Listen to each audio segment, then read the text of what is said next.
There is a popular misconception that human civilization, particularly in the West, lacks enough resources to sustain itself.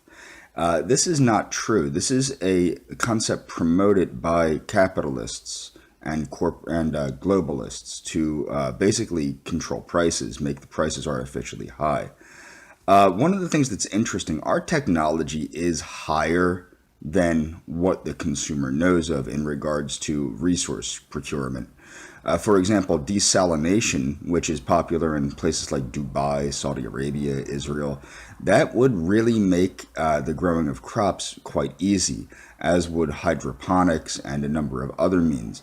Another thing that's interesting is now, of course, that we don't we don't have the cloning of animal tissue yet for food, but the federal government, the USDA, does not promote veganism like it should. In fact, you still have the federal government in the United States, and most likely throughout many Western countries, promoting this scam of an idea that veganism will kill you, which is not true.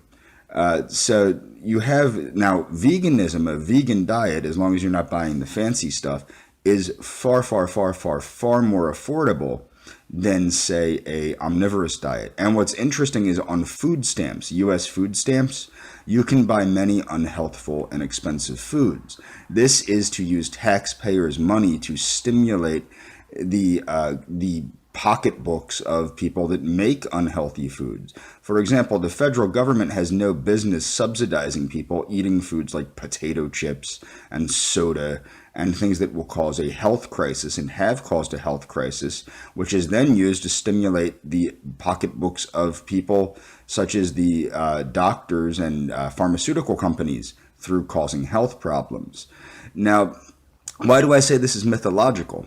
Well, if you look at it, the very, very wealthy, like Bill Gates and our government and other Western governments, fund a population explosion in Africa. One of the most famous things I know of is when George W. Bush and Barack Obama went over there to brag about how much, I think George W. Bush's term was, it's the generosity of the U.S. taxpayers, talking about how they're paying for fertility clinics and medicine and all this nonsense.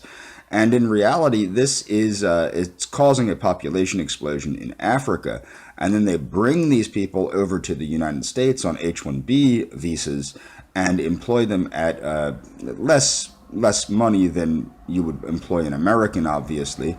And of course, they are extra subsidized by the welfare system, which is again the U.S. taxpayer.